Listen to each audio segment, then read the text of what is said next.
பெண்கள் கிட்ட போய் ஏமாற்றி அவர்களிடம் ஓட்டு வாங்கலாம் என்றுதான் அவர்கள் போடும் திட்டம். அதற்கு நீங்க வெளியாக கூடாது. ஏன்னா அவங்களுக்கு நல்லா தெரியும் பெண்களை தான் குறி வச்சு வருவாங்க. நீங்க எல்லாம் ஒற்றுமையாக அன்புமணி அண்ணன் பின்னால் நீங்கள் உங்களுடைய தங்கைகளாக நீங்கள் நிற்க வேண்டும் என்றால் கண்டிப்பாக எப்படி டெல்டா மாவட்டத்தை பாதுகாக்கப்பட்ட வேளாண் மண்டலமாக நாம் உறுதி செய்தோமோ அதே போல குடிக்கும் போதைக்கும் ஒரு முடிவு கட்டிவிட்டு நம் குழந்தைகளுக்கு ஒரு நல்ல வாழ்க்கையும் 10 தலைமுறைக்கு நம்ம குழந்தைங்க நல்லா இருக்கணும். அதுக்காவது நம்ம இந்த மாவட்டத்தை பாதுகாக்க வேண்டும் என்று கூறிக்கொண்டு இவ்வளவு நேரம் பொறுமையாக இந்த நிகழ்ச்சியில நீங்க என்னுடைய உரையெல்லாம் கேட்டீங்க.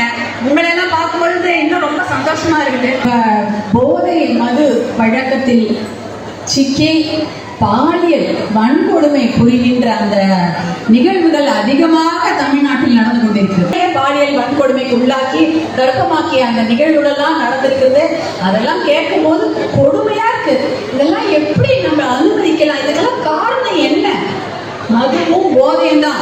அம்மா நீங்க இருக்கீங்க உங்க வீட்டுல அந்த மாதிரி ஏதாவது ஒரு விஷயம் பக்கத்துல தெரிஞ்சா கூட முதல்ல அந்த குழந்தைக்கு பாதுகாப்பு கொடுங்க. ஏன்னா அந்த குழந்தையோ அப்படிப்பட்ட பெண்களுக்கு அந்த மாதிரி ஒரு கொடுமை நடந்ததுன்னா அதுக்கு நம்ம அவங்க மேல விமர்சனம் வைப்பதை விடவும் ஏன் இப்படி நடந்தது அப்படிலாம் சொல்றதை விட அந்த குழந்தைக்கும் அந்த பெண்களுக்கும் நாம தான் பாதுகாப்பு கொடுக்கணும். இது பெண்களுக்கு மட்டும் இல்ல ஆண் குழந்தைகளுக்கும் நடக்கும்.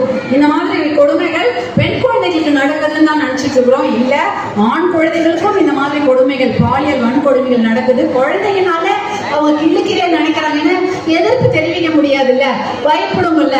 உங்க அம்மாவை கொண்டுடுவேன் உங்க அப்பாவை கொண்டுடுவேன் இல்ல இதை வெளில சொன்னா உனக்கு பெரிய பிரச்சனை, உன்னை எல்லாரும் திட்டுவாங்க அப்படின்னு பயத்திலேயே அந்த ஆண் குழந்தைகளும் பெண் குழந்தைகளும் அதை வெளியே சொல்ல மாட்டாங்க. அப்படிப்பட்ட ஏதாவது சந்தேகம் இருந்தால் உடனே நீங்க உங்க குழந்தைங்களுக்கு பாதுகாப்பு கொடுங்க. அந்த மாதிரி இடத்துக்கு உங்க குழந்தைங்களை கூட்டிட்டே போகாதீங்க. பள்ளிக்கூடத்துல கூட இது நடக்குது.